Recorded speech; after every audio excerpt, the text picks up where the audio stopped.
Om Sadashiva Samarambam Shankaracharya Madhyamam Asmadhyacharya Paryantam Vande Guru Paramparam Ishvaro Guratmeti Murti Beda Vibhagne Vyomavad Vyaptadehaya Dakshinamurtyaye Namaha Sarva Vedanta Siddhanta Gocharantam Agocharam Govindam Paramanandam Satguru Pranatosh Maham Om Shanti Shanti Shanti Om. Então vamos continuando, capítulo 7, quarto parágrafo. A gente repete ele para a gente dar continuidade. Então, segundo, é desapontador que o campo dármico, que tem a função de fornecer os objetos desejados, não está nem um pouco preocupado se o senhor ego consegue ou não o que quer, quando quer e do jeito que quer. Em outras palavras, ele não é um pai amoroso. Ele é até bem volúvel. Ele pode atender seu desejo, ignorá-lo ou lhe dar um bom peteleco. Na maior parte das vezes, ele mais ou menos me dá o que eu quero, se eu agir apropriadamente ou não. Mas a maior parte das vezes, e mais ou menos, não são conceitos que um ego necessitado e desejoso particularmente aprecie. Eu quero e eu quero agora. Então, aqui ele começa a nos lembrar da questão da a nossa função com o campo dármico. Então, quando ele diz o seguinte, que o campo, ele não está nem um pouco preocupado se a gente quer ou consegue o que quer, o que ele está dizendo, então? Deixa eu admitir aqui mais algumas pessoas. Ele está dizendo o seguinte aqui, que o campo dármico tem a função de se manter dármico. E se o seu desejo está contra o Dharma, ele vai simplesmente ignorar o seu desejo. E se você persistir nesse desejo, ele pode inclusive te dar um bom peteleco. Por quê? Quando a gente persiste num desejo adármico ou numa atitude adármica, acontece que o campo se regula, se autorregula, trazendo para a gente uma energia de sofrimento. Tá? Então, quando a gente persiste, né, e fica toda hora tomando algumas ações que não tem nada a ver com o Dharma, que só diz respeito ao nosso ego e ao nosso desejo ardente por algo, né? Obviamente, isso vai acontecer, tá? Então, não entendam que, não levem para o lado pessoal, porque não é. É só um mecanismo se autorregulando. E isso pode representar para você um sofrimento, pode se manifestar em forma de sofrimento, que é aquela famosa história, né? Quando a gente não aprende por amor, a gente aprende pela dor, não é isso? Então, a mãe fala isso pra gente, né? Eu já ouvi minha mãe falando para mim várias vezes, porque eu persistia. Quando eu estava persistindo no erro, ela falava: olha, você não vai aprender por amor, vai aprender pela dor, né? E é sobre isso. O amor aqui representa o quê? O nosso desejo ardente pela autoinvestigação, o desejo ardente pelo conhecimento, né? O desejo ardente pela iluminação, por moksha, por tudo isso que nos tire dessa ignorância, da ignorância de eu achar que eu posso querer e fazer tudo aquilo que eu quero e faço, né? Então, é basicamente isso que ele está falando aqui, tá?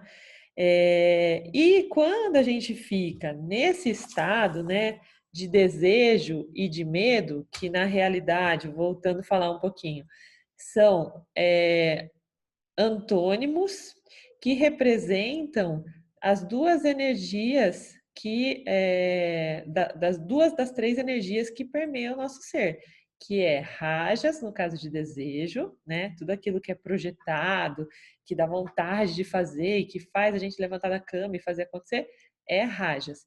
E o medo é tamas, é aquilo que esconde, né? O medo do desconhecido, a ignorância. Então, isso é tamas, tá? Então, são energias contrárias, mas que geralmente agem juntas. A gente vai ver um pouquinho mais para frente como que elas agem juntas, tá? E aí o que acontece? Quando a gente fica nesse eu quero, porque eu quero, porque eu quero, né? Essa situação ela vai montar um palco para uma personalidade disfuncional. E disfuncional por quê? Porque não está funcional com o campo dármico.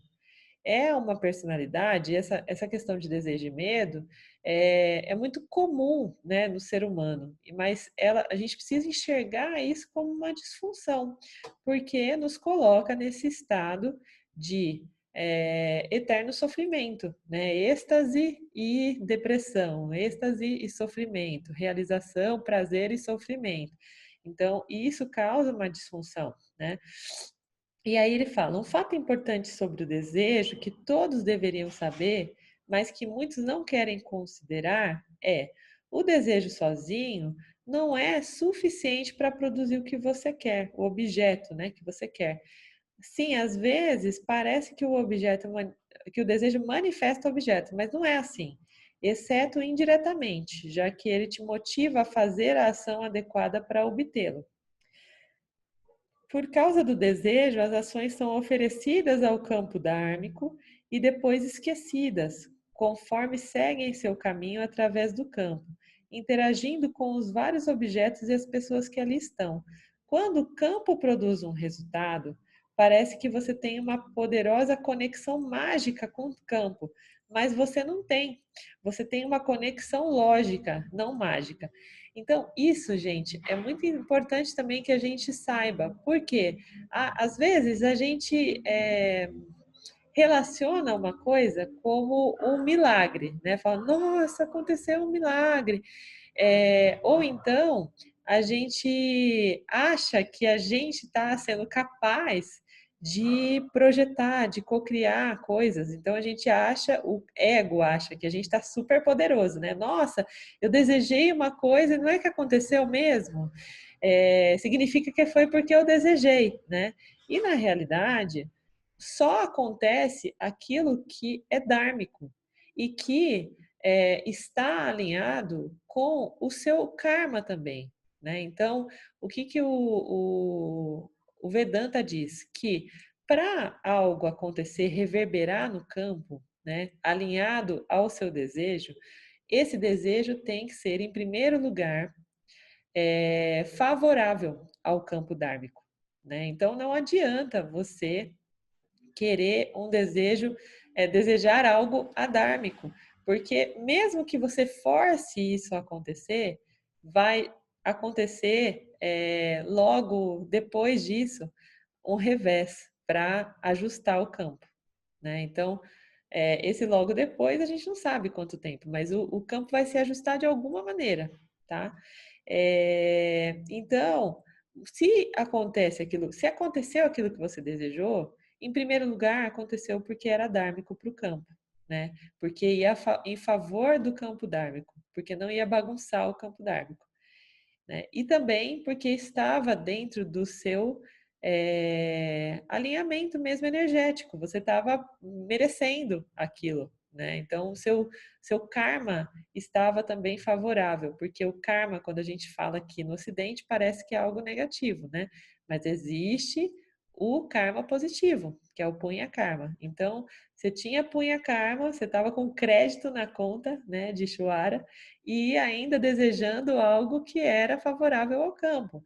Então, óbvio, é lógico, vai acontecer, né? Mas aí quando acontece, a gente tende, quando a gente está ignorante, a atribuir isso a um milagre ou a um grande poder pessoal, né? Então não tem nada pessoal nisso, é só uma lógica, é um mecanismo acontecendo, tá? Então isso não é mágica. E aí essa ideia, né, da mágica, ela é perigosa porque Se o pensamento mágico, ele é um grande impedimento ao conhecimento do ser, e o mundo espiritual está lotado disso, né? Desse lance do milagre, de você ser co-criador. O tanto que tem de curso, gente, para ensinar você a ser co-criador, não tem, nem é incontável, né? Faça o curso de 3 dias e seja co-criador da sua fortuna, da abundância, é o que a gente mais vê, né? Hoje em dia, nesse mundo material e excessivamente consumista, né? A gente vê uma série de mecanismos aí sendo colocados como nessa boutique espiritual, né? Que o James chama aqui, como milagreiros mesmo, e muita gente paga por isso, né? Paga para aprender a ser milagreiro. E na realidade não existe isso. Então esse pensamento, ele é causado por tamas, que é a ignorância, né? Então tamas é um estímulo que ele dá um estímulo para a gente burlar o sistema. Que sistema é esse? De construção de algo, né? De construção do caminho, de karma yoga, né? Que é a yoga da ação. Então, tamas quer burlar a ação e te colocar naquele lugar sentado no sofá onde tudo acontece magicamente, né? Então, isso é pura ignorância. Isso vai contra os princípios do Karma Yoga, que é o que a gente está aprendendo aqui, né? Também dentro da essência da iluminação. Então, ele diz o seguinte, que esse é um impulso que se manifesta como preguiça e ele é quase criminoso. É uma tentativa de evitar o trabalho árduo, que é o Karma Yoga, que é o passo a passo, né? Vencendo o sistema. Mas não tem como vencer o sistema. O sistema, no máximo, você pode tentar burlar o sistema, mas isso por si é um atentado contra o campo dármico e vai te trazer, né, obviamente, logicamente, um revés. Então, é uma perda de tempo, é uma ação ignorante, né, que não faz sentido para quem está buscando a liberação disso tudo. É uma fantasia elaborada por um ego que, de alguma maneira, se convenceu de que ele é especial e qualificado. Que é a história, né, do super co-criador, faço tela mental e tudo se materializa. Meu Deus, como eu sou bom, né? É um perigo. É tamas em ação. Em todo caso, para o Karma Yoga funcionar, o ego precisa compreender que o princípio que o campo utiliza para dar resultado não são os desejos gratuitos dos indivíduos por resultados específicos, mas a necessidade do todo, né? Então, quando a gente fala, por exemplo, do Swadharma, né, de cada um, que é aquilo que a gente a nossa real natureza, né? A gente nasceu para fazer. A gente, por exemplo, eu venho com o Swadharma de professora, mas eu quero ser atriz e eu quero ser a maior das estrelas, né? Então eu vou lá, faço todos os cursos de teatro mais caros que existem, invisto uma vida inteira e a coisa não acontece para mim, né? Então, por quê? O todo determinou que eu viria para a Terra viver essa experiência para contribuir com o processo de aprendizado, de conhecimento. E aí eu quero distorcer totalmente isso. Quero viver, né, os meus desejos individuais e eu não quero contribuir para isso. Então, muita gente, a gente sabe, a gente vê, né, tanto de gente que fica insistindo e persistindo em algo que não floresce de jeito nenhum. E aí, de repente, a pessoa se encontra com ela mesma, com o Swadharma dela e fala: Nossa, quando eu descobri que o meu dom, né, que também é a mesma, é um sinônimo de Swadharma, quando eu descobri que meu dom é ensinar, aí a coisa começou a acontecer para mim, né? E nós, seres humanos, né? Enquanto entidades experienciadoras, conscientes, né, que somos como seres humanos, a gente tem, além do livre-arbítrio, infinitas possibilidades, né? Aquilo que eu falei lá atrás. Então, a árvore nasceu para ser árvore, ela não tem possibilidade de ser flor, nem rio, nem animal, né? Ela vai ser a árvore. A gente não, a gente tem uma gama de coisas aí, de personas, né? De personagens para ser, para desenvolver, e aí a gente fica perdido no meio disso tudo, achando que a gente pode ser o que a gente quiser, né? E isso é um engano. A gente pode tentar ser o que a gente quiser, mas no fim a gente vai ser o que a gente veio ser, né? E se a gente passar a vida inteira lutando contra isso, a gente vai passar a vida inteira em sofrimento e sem fluidez, sem a plenitude que o Vedanta fala, né?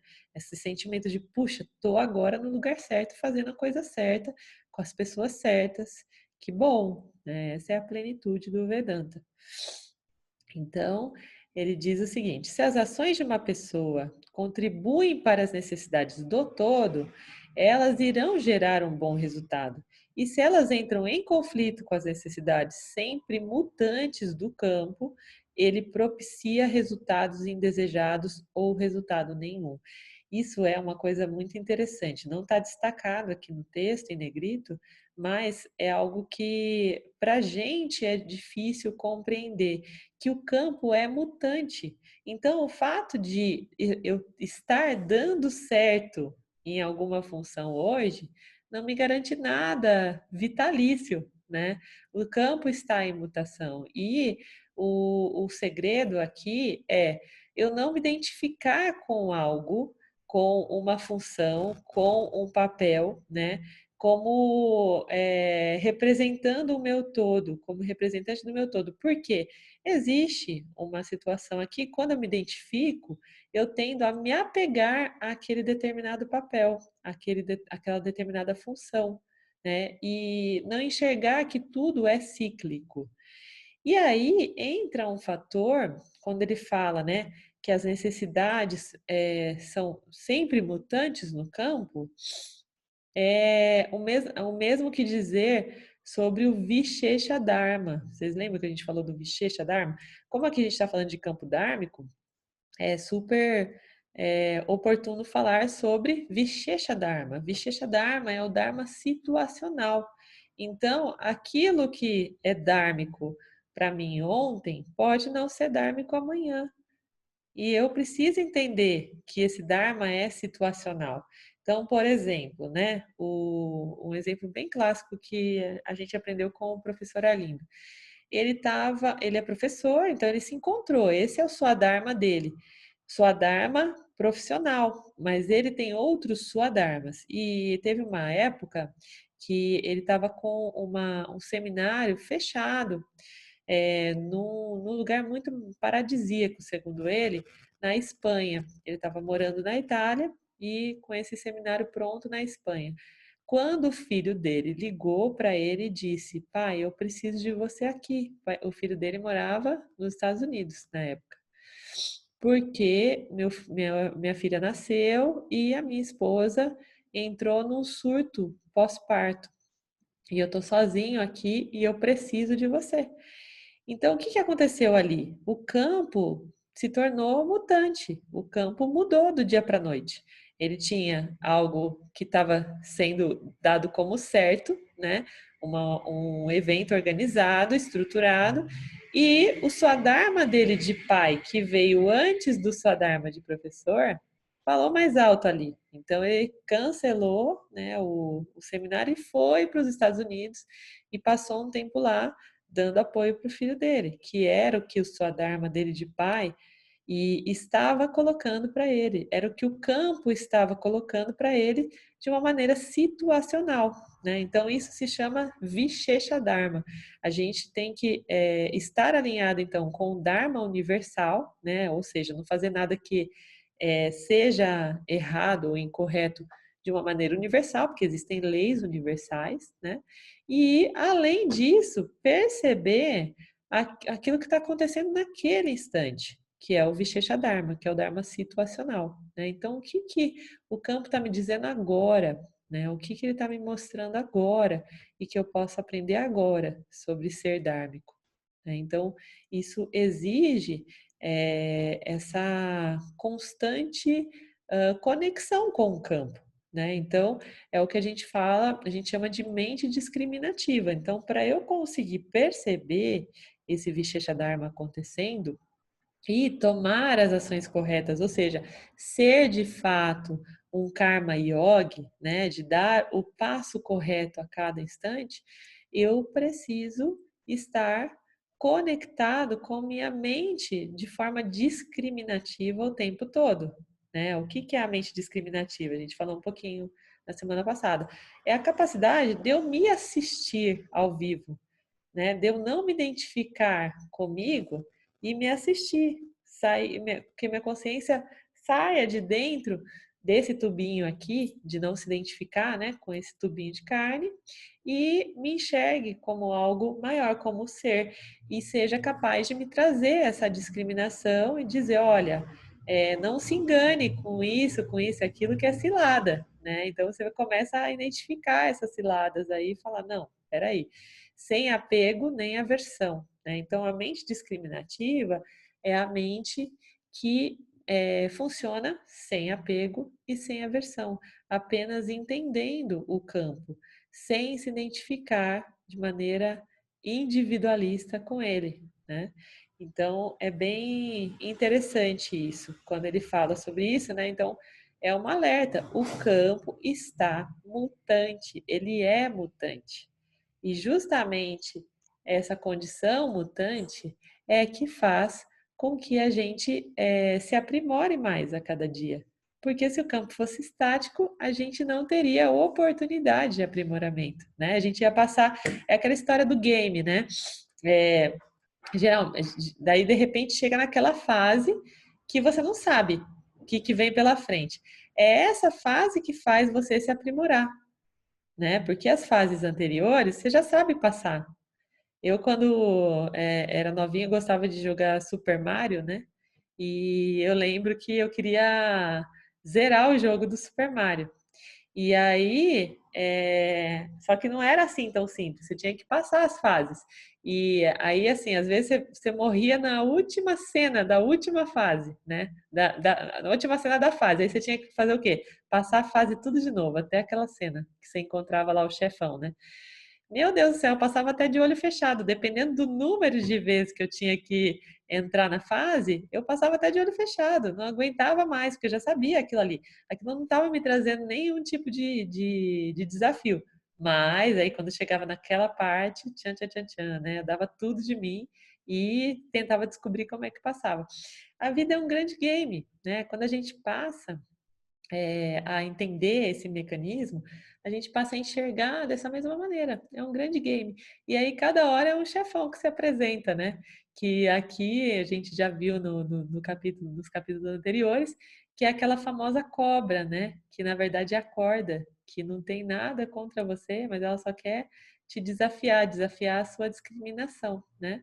E então é sobre isso. Então a gente precisa o tempo todo ser desafiado para aprimorar nossa mente, para evoluir. Caso contrário, a gente entra numa estática que não traz não nos coloca nesse objetivo, né, da Terra, que é o objetivo do aprimoramento. A gente veio para cá para isso, tá?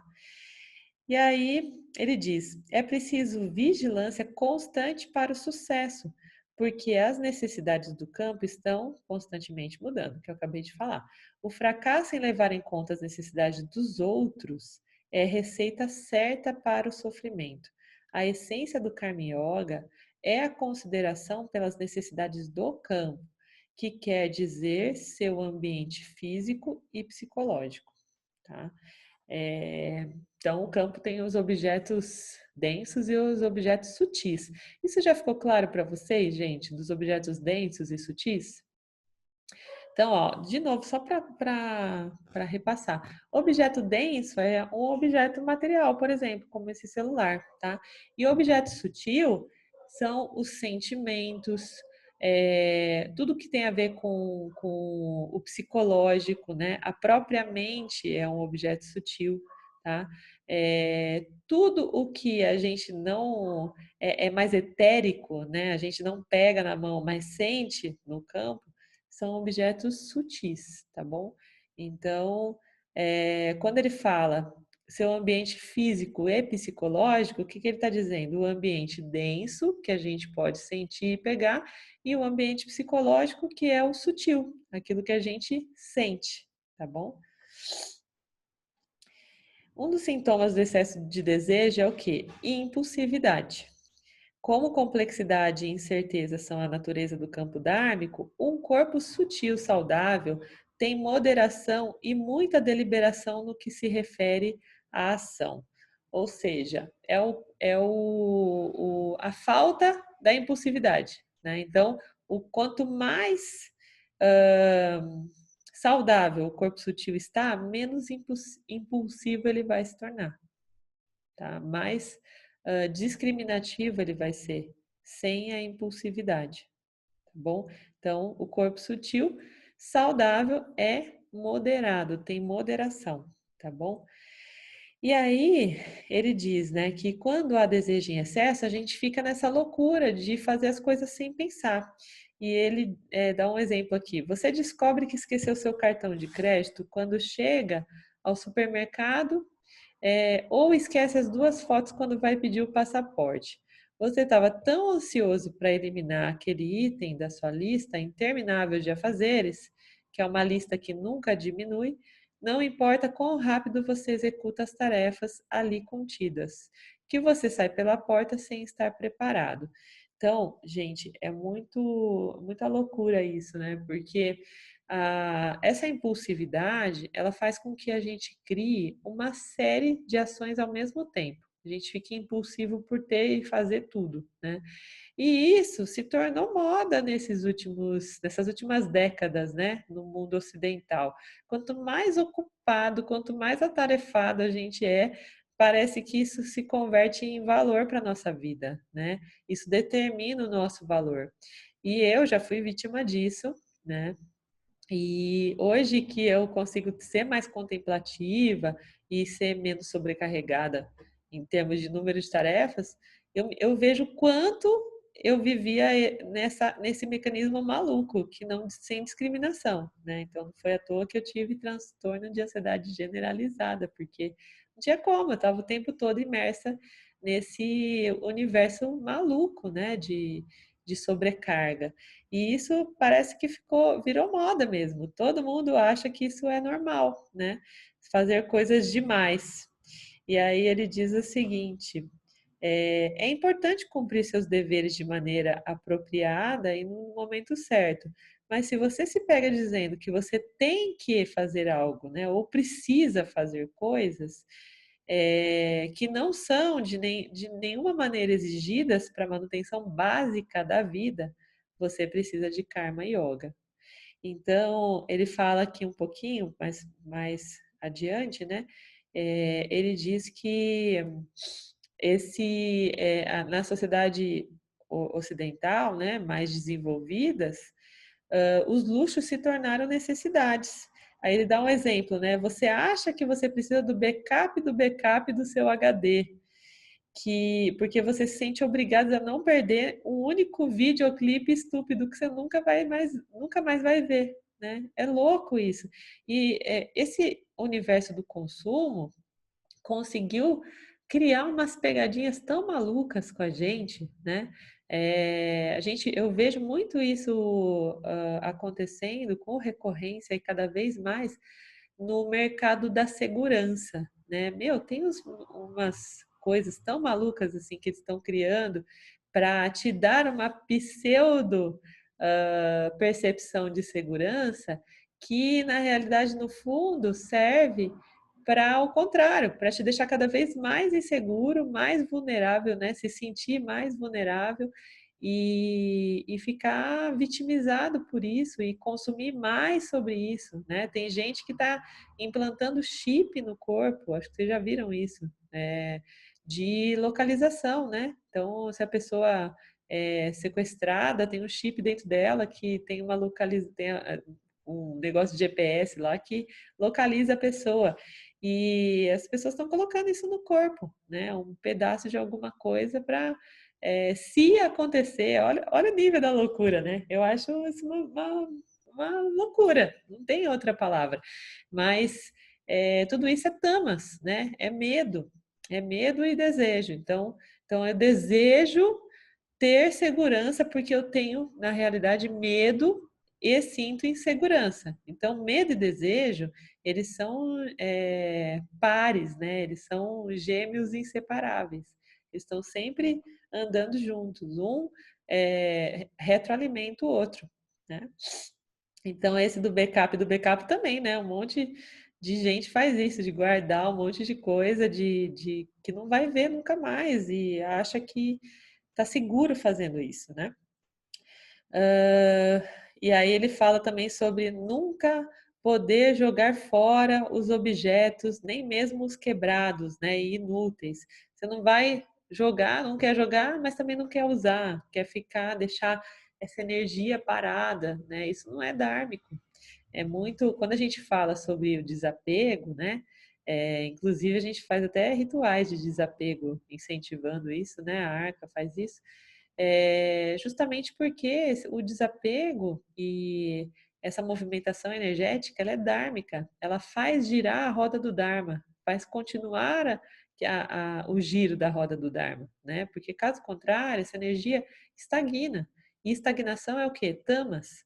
Estagnação traz medo, insegurança, escassez, né? Então, essa energia, ela precisa continuar acontecendo e em movimento, tá? Você não consegue se manter só na lista que fez quando chega ao supermercado. Os itens impulsivos espertamente dispostos em cada prateleira pulam no seu carrinho. Isso é outro sinal, né, dessa impulsividade de quem precisa de karma yoga. Ainda mais quando a gente vai no supermercado com fome, né? Alguém já foi no supermercado com fome, gente? A lista dobra, né? Parece que você vai com uma listinha e você volta com dois carrinhos. Aí quando você chega em casa, você fala: Meu Deus do céu, meu estômago estava muito vazio, né? Para eu ter comprado tudo isso no supermercado. E esse mecanismo, ele é tão minimamente pensado, né? Tão detalhadamente pensado, que eu não sei se vocês sabem disso, mas no ponto de venda, né, em qualquer ponto de venda, no supermercado, qualquer lugar que venda coisas na prateleira, a prateleira que fica na altura dos olhos é a mais cara da exposição, né? Então, os expositores, eles pagam caríssimo para colocar os produtos na altura dos olhos, porque são os produtos mais consumidos, né? E toda essa dinâmica, toda essa gestalt que a gente chama, que tem um estudo específico para isso, é minimamente pensada, é cientificamente pensada para fazer a gente consumir mais e mais, né? Então, é uma loucura, é uma grande pegadinha, né, de Mitya, desse mundo da Matrix, né? Que é mais? Aqui são vários exemplos, né, que ele continua dando sobre a impulsividade. Você pensa, a vida é uma droga, preciso me tratar bem, eu mereço isso. Esse é o mecanismo, geralmente, o mecanismo de conexão com o consumo, né? A gente se coloca na condição de merecedor. Então, eu mereço comer uma torta inteira hoje porque eu tive um dia estressante. Ou então, eu mereço comprar 5 blusas do mesmo modelo porque eu emagreci 2 quilos e eu quero renovar meu guarda-roupa, né? Tem isso. A gente fica achando os motivos mais malucos possíveis, né? Mais irrelevantes possíveis para retroalimentar esse mecanismo, né? Para se autoflagelar, porque no fim das contas é isso, né? Isso sempre se converte aí de alguma maneira, mais sutil ou menos, em sofrimento. Quer mais? Ele fala, ou você nem pensa, suas mãos apenas pegam uma linda embalagem. Ele não está falando aqui do supermercado, né? Se você se sente mal porque poderia ter comprado uma camiseta extra se tivesse parado na liquidação do caminho de casa, quando você já tem 30 camisetas, saiba que você precisa de yoga, né? Porque o que é isso, gente? É uma disfunção do corpo sutil, tá? Tudo aquilo que fica na nossa cabeça martelando e trazendo desejo e tal, impulsividade, é disfunção de corpo sutil. Então, Karma Yoga, né? Ou qualquer outra yoga, mas aqui a gente está falando do Karma Yoga porque no caminho do conhecimento é o Karma Yoga que a gente vai seguir, né? Vai trazer esse alinhamento, tá? Tem gente que, por exemplo, que nas práticas de o Vipassana Yoga, que é aquela yoga dos movimentos e tal, fala, isso melhorou minha disfunção de consumo, minha disfunção alimentar. Então, é uma outra maneira, né? Aqui a gente está falando sobre o caminho do Vedanta, então é o Karma Yoga que é orientado aqui para organização desse corpo sutil, né? E aí ele fala o seguinte, que obrigação é uma palavra chique que foi socialmente aceita e é socialmente aceita, usada pela insegurança para disfarçar um desejo. Então a gente vive falando isso, né? Eu preciso disso, eu preciso fazer isso. Você não precisa de nada, você precisa de muito menos do que você imagina, né? A gente vai descobrindo isso ao longo dessa revelação, dessa luz, né, do Vedanta, nessa nossa ignorância. Então, a gente precisa de muito, muito, muito menos do que aquilo que a gente é condicionado a achar que tem que ter, né? Condicionado a ter. Aí ele entra no estágio 3, falando sobre a ansiedade e o controle, que é uma outra forma de desejo e companheira constante do senhor ego, por uma simples razão: o resultado das ações não estão em suas mãos.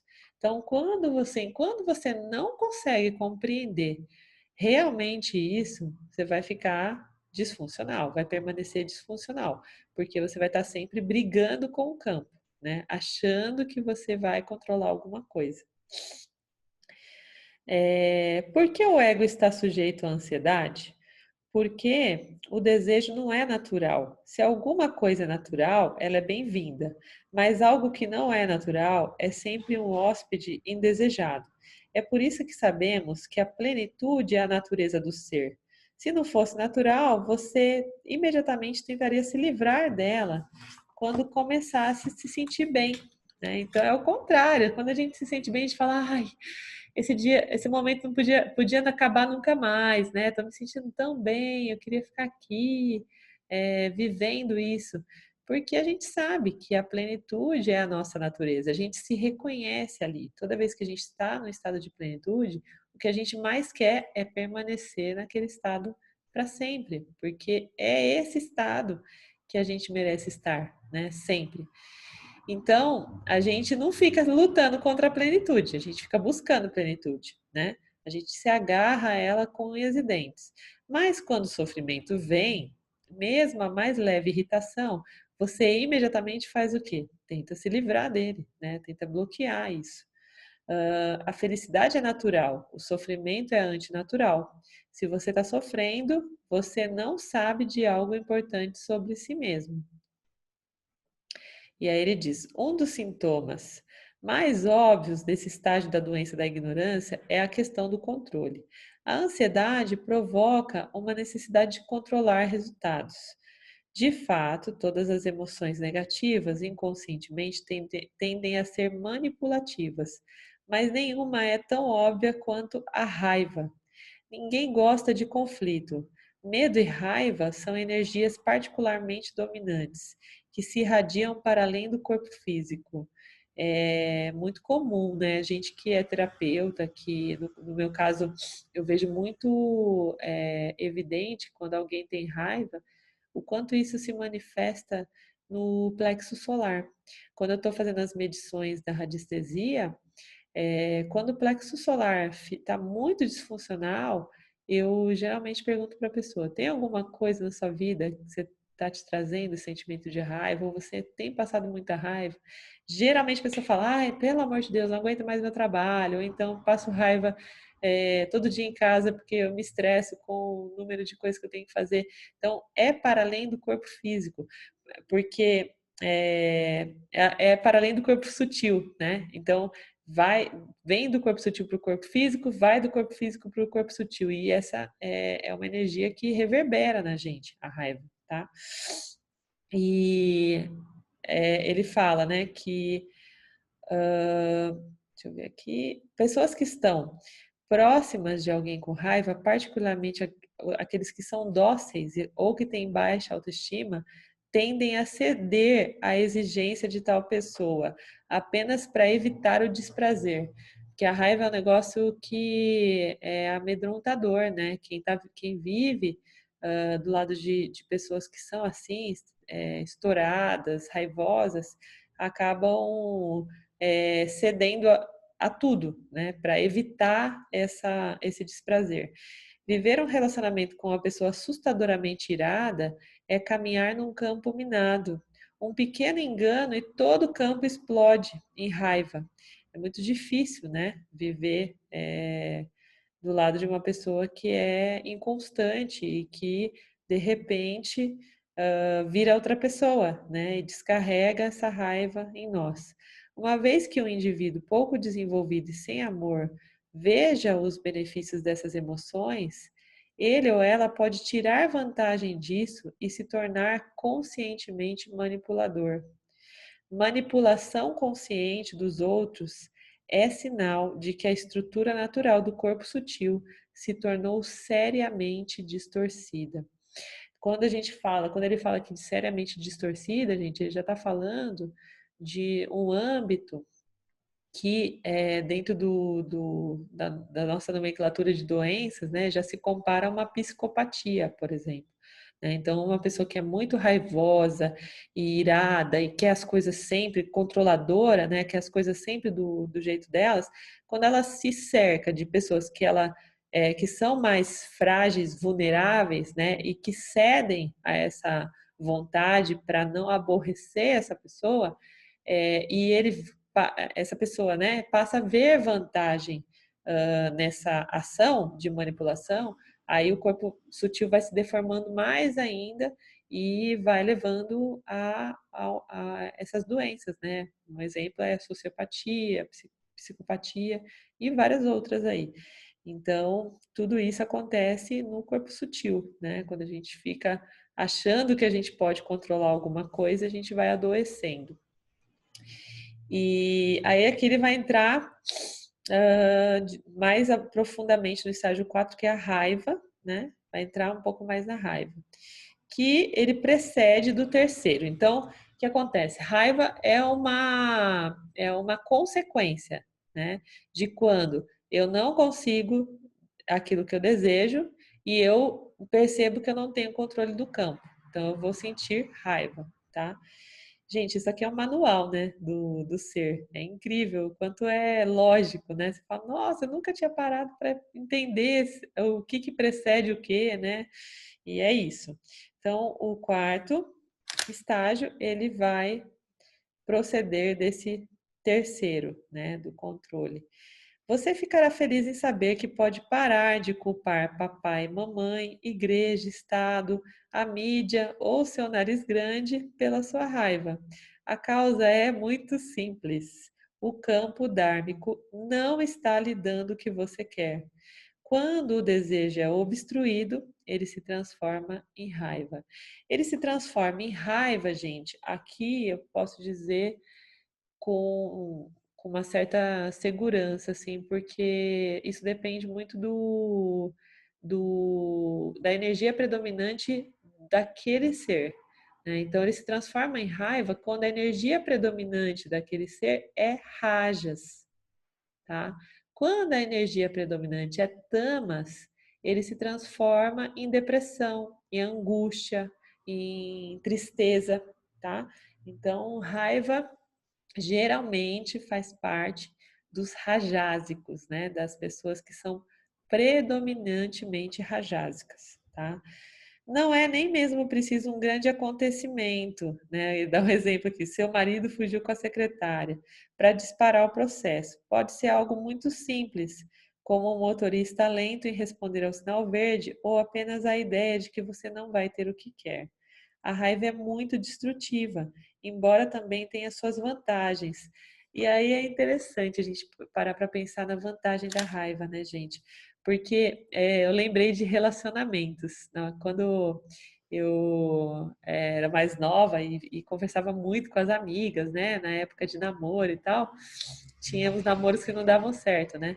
E aí eu lembro da gente falar assim entre nós: ah, o negócio é pegar raiva, porque quando a gente pega raiva, a gente resolve a vida, né? O duro é quando ainda fica com apego, né? Quando eu pego raiva, eu vou lá e quero virar o jogo, quero transformar minha vida, quero sair dessa, né? Então, essa é a raiva positiva. A raiva positiva, né, que tem essa vantagem, né? Não é, acho que nem dá para chamar de raiva positiva, mas é uma raiva que traz uma vantagem imediata, é essa que te move de um lugar, né? Então, putz, que raiva, quero resolver isso logo, né? Porém, não é aconselhável, né? A raiva dessa maneira, ele fala assim, não seja aconselhável devido aos efeitos a longo prazo para a saúde. As moléculas dessa emoção causam um estrago no corpo, que é o que eu falei para vocês, né? Quem fica muito tempo se movendo por raiva destrói todo o aparelho digestivo, né? Então fica com aquela disfunção do chakra do plexo solar. Parece que tem uma bola de fogo ali, né? E traz uma série de coisas. Fora, né? E aí esse chakra, né? Olhando do corpo físico, do corpo denso, ele vai reverberar nos chakras vizinhos, né? E pode causar um estrago no corpo. Quanto mais poderoso fica esse mecanismo, né? Mais nocivo ele pode ser, tá? E, e aí ele fala, isso sem falar no que a raiva faz com as suas relações com outros seres conscientes. Essa impulsividade, essa ira, essa raiva manifestada, ela é capaz de causar estragos nas relações e isso se converte em karma ruim, que é o papa karma, né? Então, quando eu estou o tempo todo descontando minha raiva em alguém ou manifestando isso de uma forma, é, como eu posso dizer, sem controle, né? Deliberada, eu vou afetar os seres que me cercam, né? Então, dependendo da forma que eu os afetar, eu vou ter de volta um papa karma, né? Um karma negativo para resolver. Então, essa conta fica negativa de uma forma ou de outra, sendo para o campo, né? De uma maneira direta ou indireta, através das pessoas que também são campo, que também são manifestações do campo, né? As pessoas são objetos do campo, tá? Provavelmente não lhe passou desapercebido que tudo na vida vem através dos outros. Então, vale a pena desenvolver relacionamentos positivos e amorosos, pelo menos com as pessoas próximas. E é aquela história, né? Pelo menos é o primeiro passo do eu, nós e todos nós, né? Então, aqueles que me cercam são os objetos que estão mais presentes no meu cenário, né? Então, eles são os primeiros que merecem mais a rinça, né? Que é a rinça, não sei se a gente já falou sobre essa nomenclatura. A gente já falou aqui de ahimsa, gente? Vocês lembram? A rinça significa não violência, tá? Então, o conceito de ahimsa, pelo Vedanta, pelo sânscrito, pelo hinduísmo, é não violência. Então, eu preciso ter a rinça nas minhas relações. Eu não posso ter atitudes violentas, tá? A começar em mim e aos que me cercam mais próximo, de uma forma mais próxima. E isso vai reverberando, né? Então ele diz: a raiva definitivamente precisa ser gerenciada. Se não for adequadamente controlada por você, ela o destruirá. Karma Yoga é uma ferramenta para gerenciar o estresse e a raiva. É uma ferramenta muito, muito, muito precisa, tá, gente? Bom, aí ele fala que a raiva ela não é socialmente aceita. Ah, ele fala de ahimsa aqui, ó. A não violência. A raiva é uma violação do Dharma mais fundamental da vida, que é a não violência, tá? Então, a ahimsa é o Dharma mais fundamental que tem. A gente tem que viver de forma não violenta, que é a ahimsa, tá? Aqui ele só não fala o termo, mas é a mesma coisa. Vedanta existe em termos de pensamento, palavra e ação. Então, supondo que você é, de alguma maneira, espiritual, porque você não come carne e não bate nos seus filhos, enquanto mostra sua raiva para os outros, ou tem pensamentos raivosos, isso é definitivamente uma hipocrisia. Porque, de novo, pensamento, gente, é objeto sutil. Ele tem o mesmo valor dentro do nosso corpo sutil que uma ação.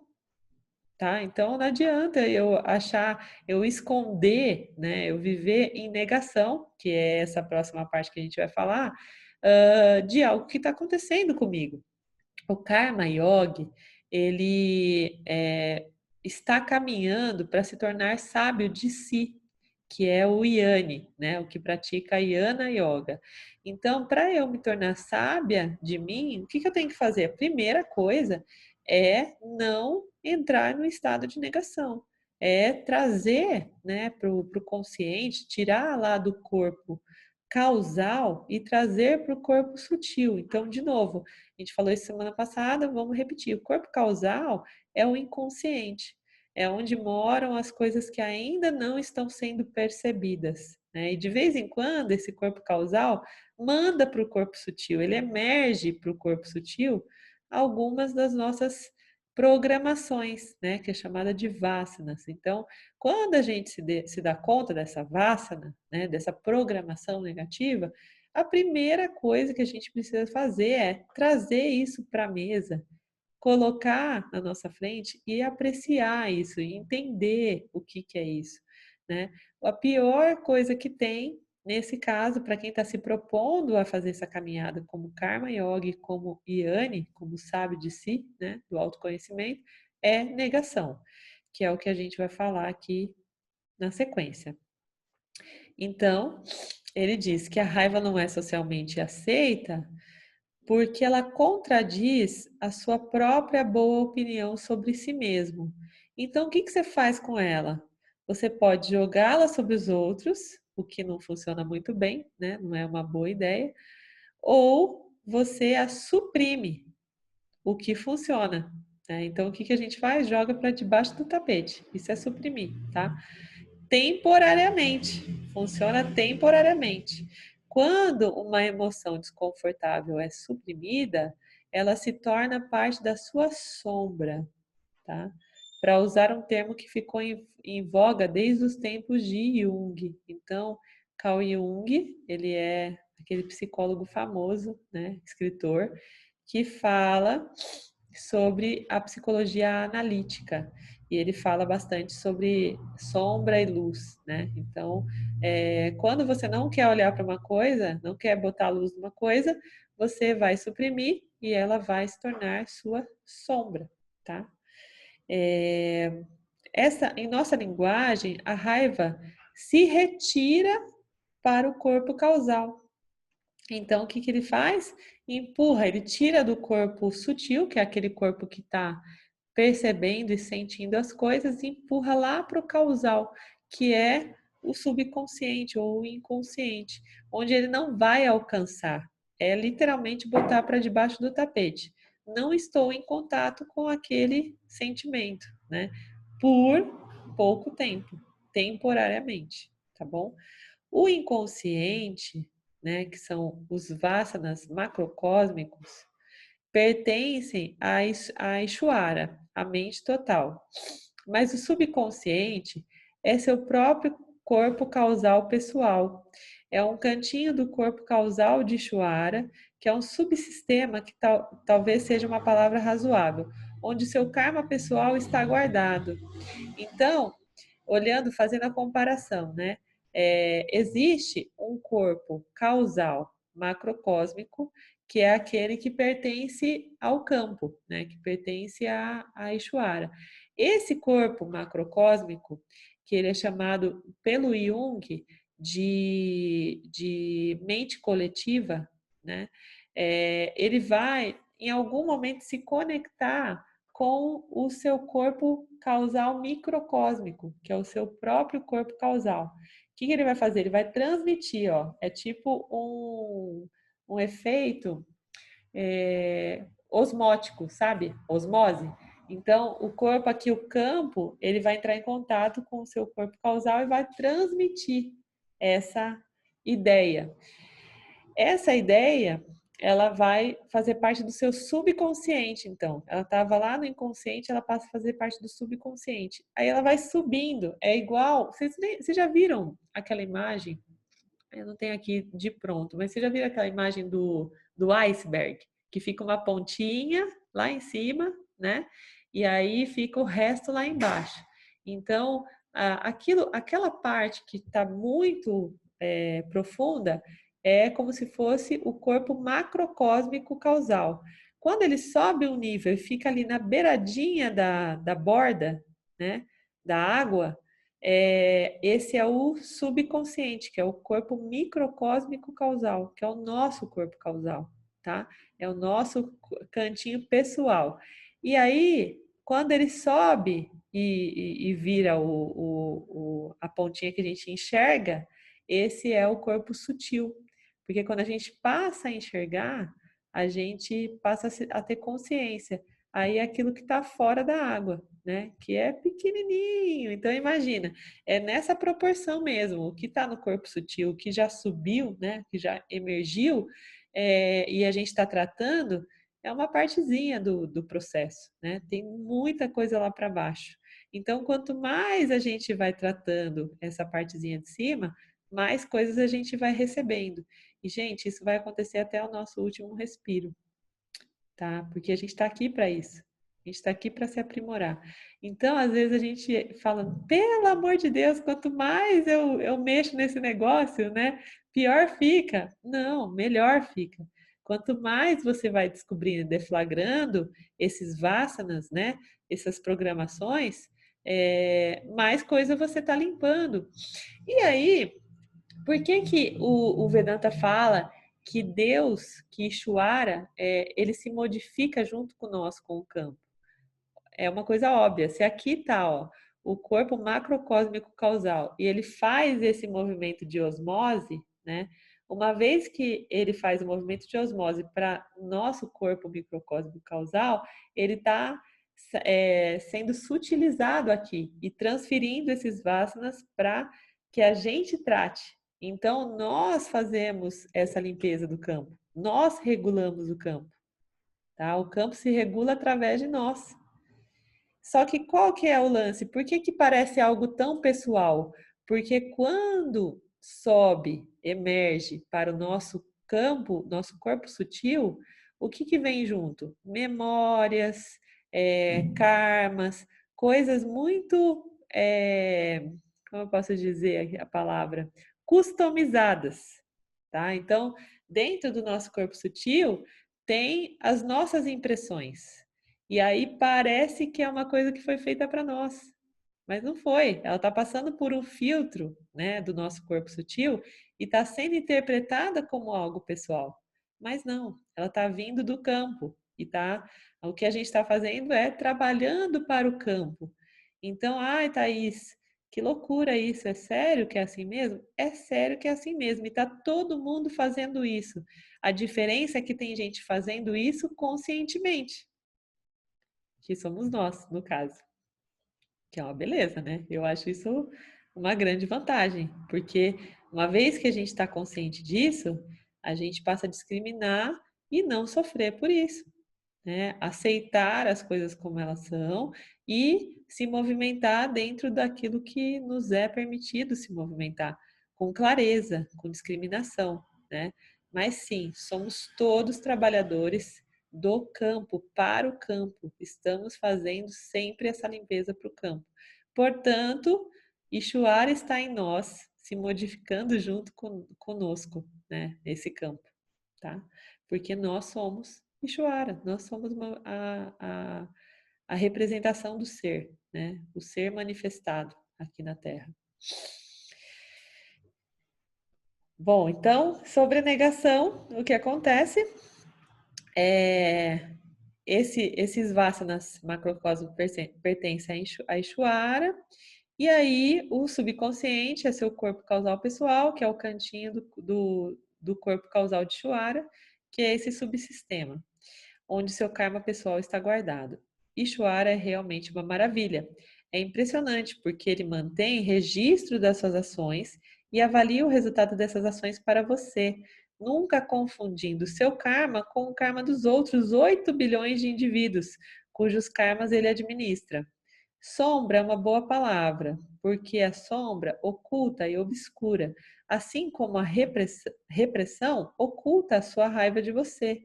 Ela é subconsciente, o que significa que não é conhecida. A raiva é rajas e repressão é rajas, mas tamas está por trás de ambas. Então é aqui que ele mostra como rajas e tamas andam junto, né? Por quê? A repressão é rajas porque ela pega energia para manter a raiva longe da sua vida, de modo a não bagunçar. E tamas é a negação. Por você não se ver como uma pessoa raivosa, você precisa esconder esse fato de si mesmo, né? Então você não quer se ver assim. O que você faz? Usa tamas, que é ignorância, para se manter ignorante dessa negação, né? Para se manter ignorante desse fato, através da negação. Aí ele fala aqui uma coisa interessante. Que bagunça nós já temos? Apenas alguns passos para dentro dessa enrolada psicologia do ego, né? E tudo parece que já vira uma zona, porque, meu Deus, é muita coisa, né?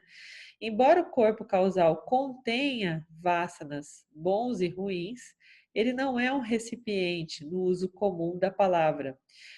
Se você tem um pote, pode colocar coisas de valor nele e enterrá-lo, e tudo ficará lá dentro até que você desenterre e tire a tampa.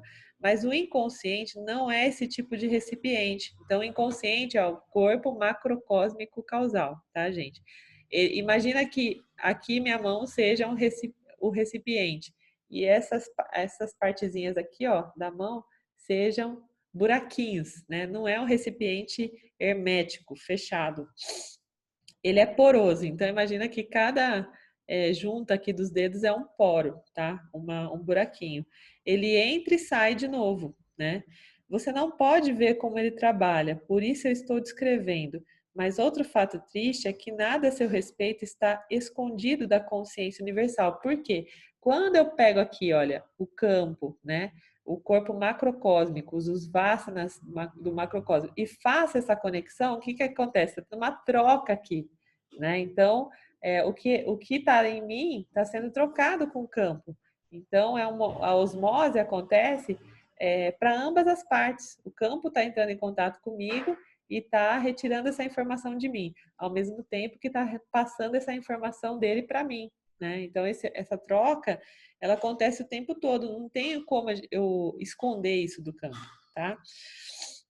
Você não pode ver como ele trabalha, mas outro fato triste é que nada a seu respeito está escondido da consciência universal do mundo, porque os outros podem facilmente ver a sua raiva. Então tem isso também, não é só o campo nessa troca, mas os outros, né? Mas ela está escondida do corpo sutil de você, a pessoa que você pensa que é, por causa da negação. Então, o que eu estou fazendo? Estou enfiando para debaixo do tapete, ou seja, para o subconsciente, mas aí ele diz: seu subconsciente é também um recipiente no sentido clássico da palavra, porque emoções negativas se acumulam lá, né? Toda vez que você expressa uma emoção negativa, acreditando que a está colocando para fora, ela volta lá para dentro. Você reforça o próprio Vassana. Portanto, sua tendência de ficar com raiva permanece e até mesmo aumenta. Tá? Aí ele vai falar aqui, próximo, projeção. Como esconder o fato de que você é uma pessoa disfuncional? Tamas o ajuda a ocultar isso. Então, ela se junta com Rajas. Rajas projeta. Daí você culpa algo ou alguém. Na verdade, não importa quem ou o que. O que importa é que você acredite que algo além de você fez com que fosse do jeito que é. E aí ele diz: é sua culpa. Nada é sua culpa, exceto a ignorância. Né? Então a gente fica o tempo inteiro, até a gente descobrir isso, né? Enquanto a gente é ignorante, a gente fica tentando projetar tudo no outro, né? Nas coisas. Ai, eu nasci assim, eu cresci assim, eu vou ser sempre assim, por que fulano fez isso para mim? Por que quando eu tinha 5 anos aconteceu isso? E quando eu tinha 13, aí eu entrei na adolescência e aconteceu uma coisa que nunca poderia ter acontecido enquanto eu era adolescente, porque adolescente não entendeu o que aconteceu. Aí a gente vai, né, criando uma série de projeções dentro da nossa cabeça para justificar aquilo que a gente quer manter vivo dentro de nós, que é a ignorância, né? Então não tem como. E aí ele diz o seguinte, que pequenas explosões de raiva ocasionais, em circunstâncias diversas, são compreensíveis e não desqualificam o indivíduo para a investigação. Então, a gente pode falar, meu Deus, eu não posso nunca mais sentir raiva. Não, não é isso. Você pode sentir raiva. Você deve sentir a raiva, porque se você sentir, sinal que ela existe, que precisa ser tratada, né? Então, não vai te desqualificar para essa investigação. Mas se um grupo de circunstâncias previsível produz uma necessidade urgente, mesmo com coisas pequenas, de ter tudo de uma certa maneira, ao invés de tomar conta da raiva com karma yoga, aí você tem um problema. Então, se você já sabe, né, que previsivelmente você tem essas algumas tendências de ficar raivoso, então você tem que olhar toda vez que essas tendências acontecerem, a cada oportunidade tentar fazer diferente, né? Utilizando Karma Yoga, tá? Que ainda temos que desdobrar, então, o Karma Yoga aqui, né? Ele não oferece técnicas específicas do gerenciamento da raiva, é uma abordagem global. Karma Yoga é uma maneira de viver, é um estilo de vida, tá? A gente vai ver no próximo capítulo. E aí ele fala um pouquinho sobre a comparação, né, que é o Matsarya. Ele diz, quando o corpo sutil está em conflito, sua função discriminativa se torna degenerada e é entregue diretamente nas mãos de rajas, que é agitação e estresse, e tamas, que é inadvertência e preguiça, se atolando mais ainda na dualidade. A maioria dos animais desenvolve um tipo de hierarquia rudimentar baseada no poder. Nesses sistemas, a força física e a agressividade determinam seu lugar no grupo.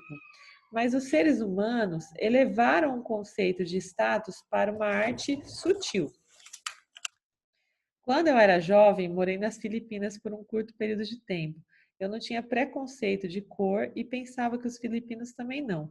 Mas logo me dei conta de que um dos parâmetros mais importantes para distinguir uma pessoa da outra era a cor da pele.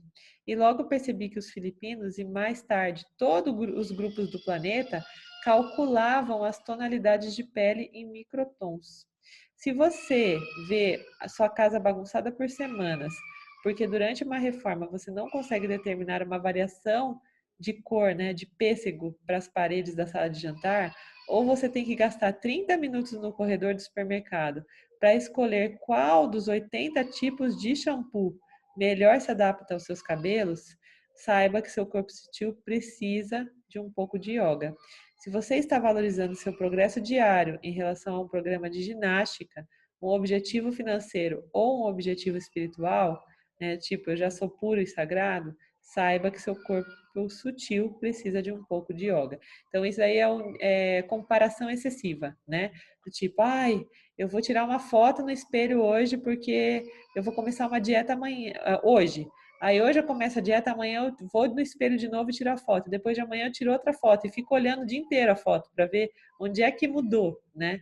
Isso é excesso de comparação. Isso também é muito ruim para o corpo sutil, tá? Então, a yoga, o Karma Yoga traz essa liberação, né? Essa necessidade de se comparar, tá?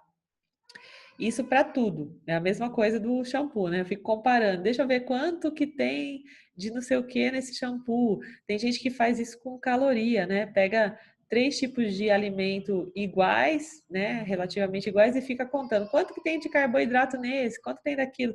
Se você fica muito apegado a esses detalhes, né? De comparação, comparando excessivamente, e se comparando também, né? Com os outros, você precisa de Karma Yoga, porque isso não é natural, tá? Aí o estágio 5, ele fala de delusão. Por exigir muita energia, é difícil manter a raiva, embora uma vez condicionado, você se sinta vazio sem ela. É uma energia ruim, sem dúvida, mas é melhor do que nenhuma energia. Então, lembrando lá, né? Melhor você ser movido pela raiva do que não ser movido por nada. Só que isso é um estágio muito rudimentar, né? Você precisa evoluir para outros estágios. Quando a raiva colapsa, você pode se sentir como se tivesse de repente perdido seu melhor amigo. Isso significa que a resposta rajásica se tornou um vassana compulsivo. Só um instantinho aqui.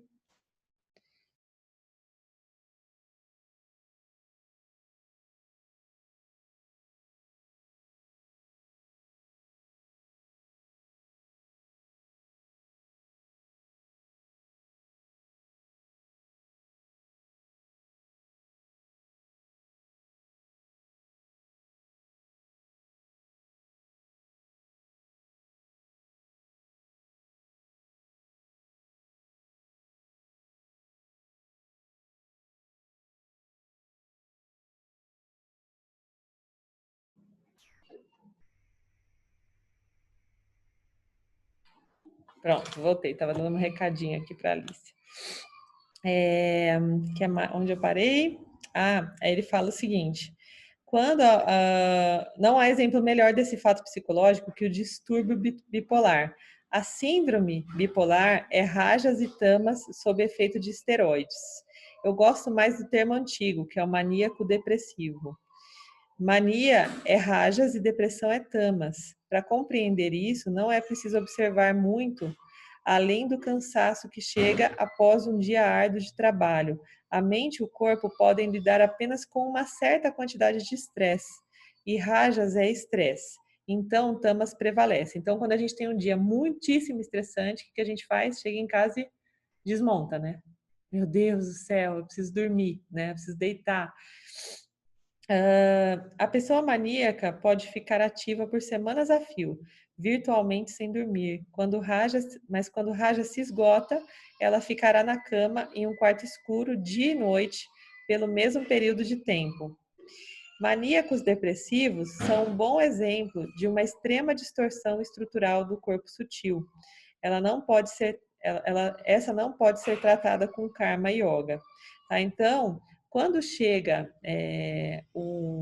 quando a gente chega no estágio de muita distorção estrutural, não adianta a gente querer fazer Karma Yoga, porque isso desqualifica a gente para o autoconhecimento. Tá? Então, as pessoas que estão disfuncionais, dificilmente, segundo o professor, né, o Arlindo, é impossível. Essas pessoas não conseguem discriminar a mente para esse caminho, né, do autoconhecimento.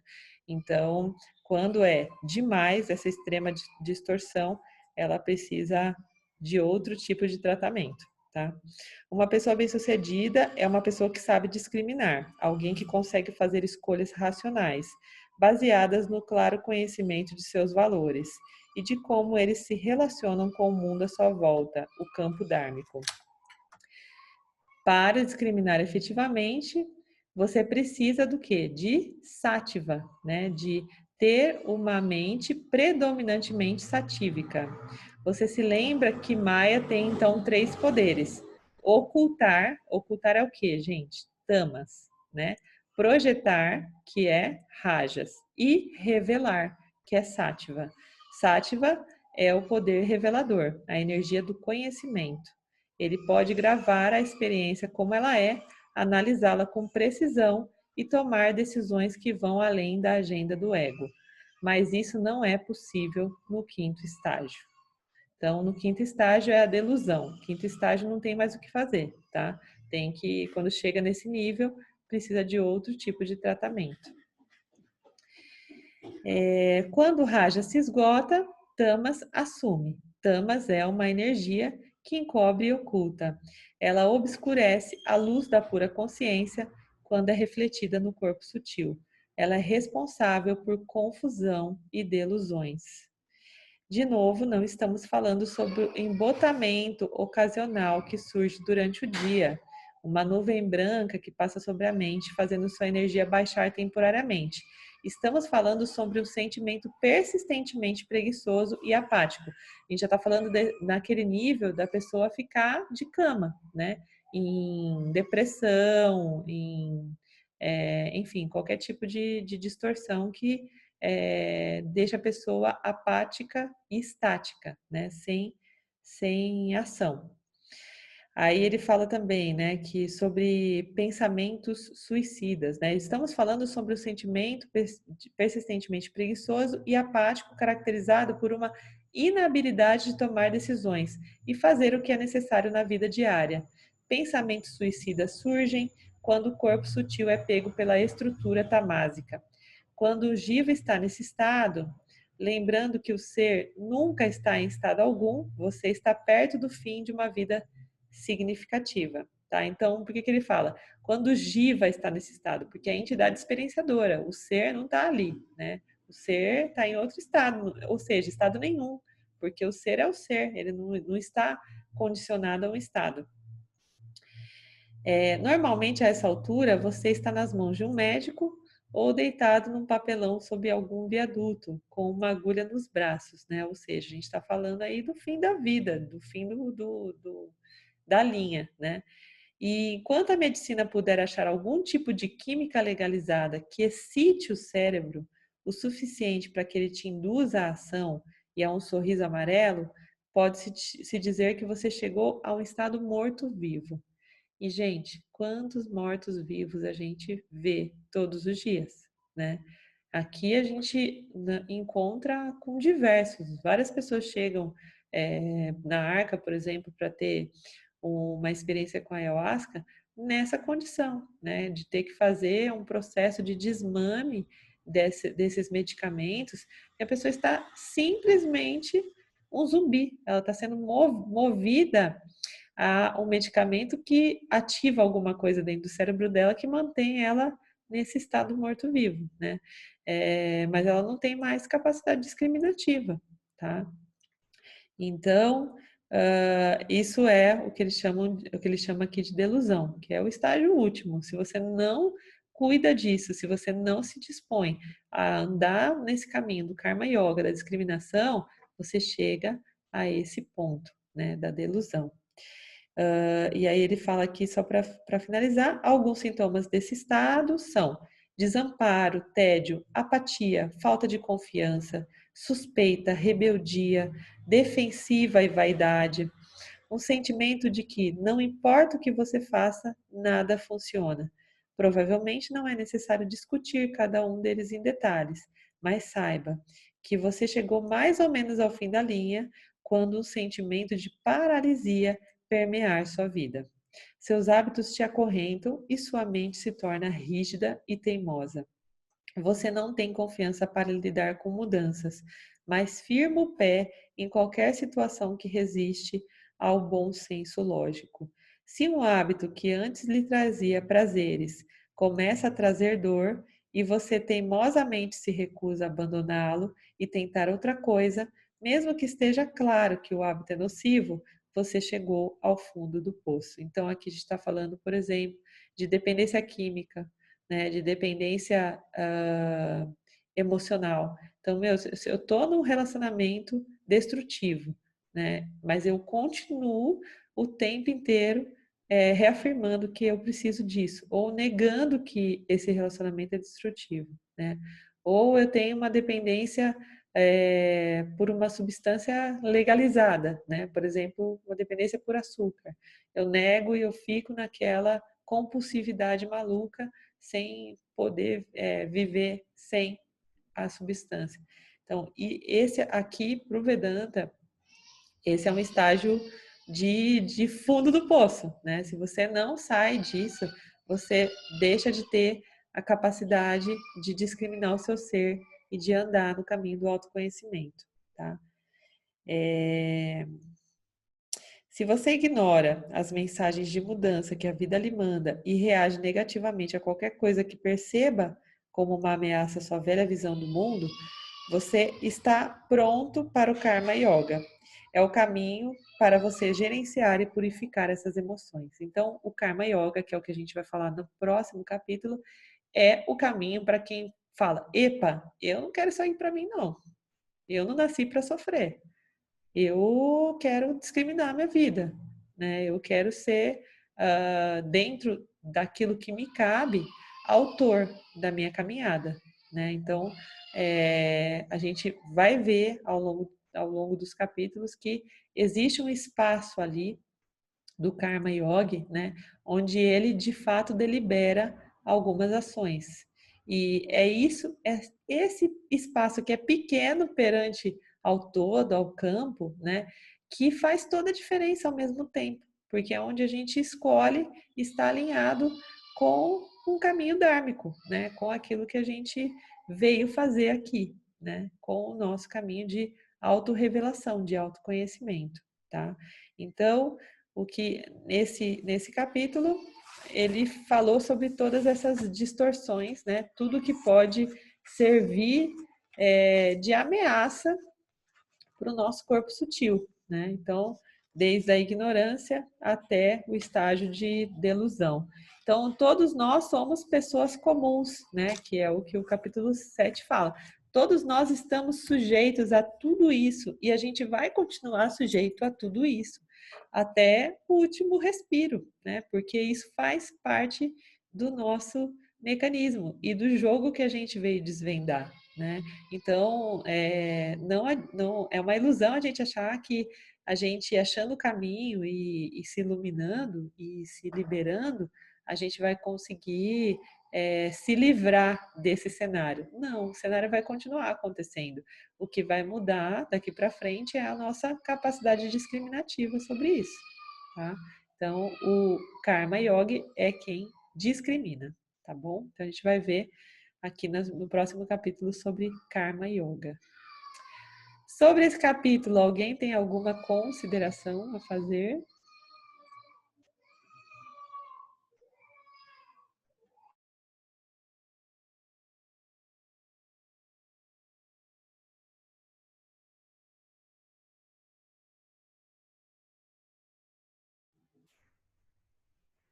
Tá todo mundo entendendo, então, hein? É um bom sinal. E cada vez mais a gente vai ter a capacidade de perceber mais detalhes, tá? Então, na semana que vem a gente parte para o capítulo 8, vai entender um pouco mais sobre o que é esse caminho do Karma Yoga, tá? Então, gratidão a todos por essa oportunidade. A gente vai nesse instante lembrar que somos plenos com o mantra da plenitude. Om Purnamada Purnamidam Purnamudachyate Purnasya Purnamadaya Purnameva Vashishate. Om Shanti Shanti Shanti. Gratidão a todos por mais essa noite, por mais essa sanga. E até a semana que vem com o capítulo 8. Assim que possível, eu mando para vocês, tá? O capítulo para vocês ouvirem e façam a leitura também, que é sempre muito útil. Boa noite para vocês, grande beijo, bom restinho da semana.